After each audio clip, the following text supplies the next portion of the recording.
I'm a single lady aged 37 with one girl child. Ndiri kungwavha, ndiri munyika yevatorwa.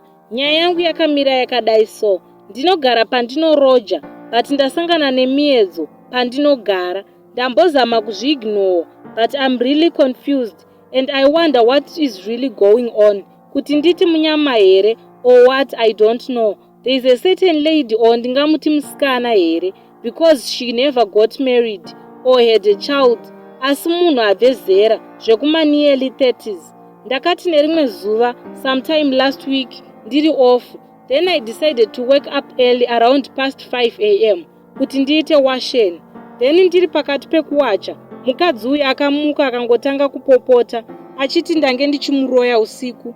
Mukadzi uyu muswati akapopota zvokuti ndakapererwa zvokutadza kumupindura because I was having a lot in my mind and handisi munhu anoda zvekunetsana nevanhu. So akapopota akatukirira kuti ndiri muroyi ndange ndiri mumba make usiku ihwohwo, of which handina kana gwenzi randinoziva upenyu hwangu hwese. Akatanga kumwaya salt yematombo pamusoro perumu yake. Nepadhoo, hanzi nhasi unopiswa nemunamato ukazviedza.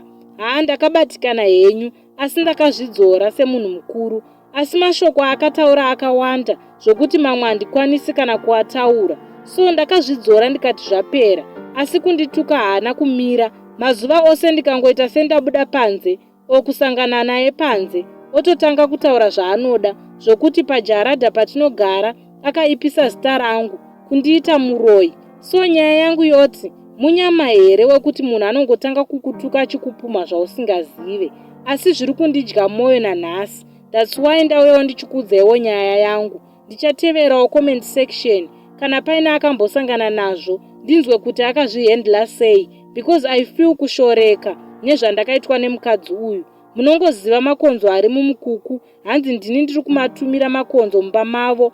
Zvakaoma hazvo.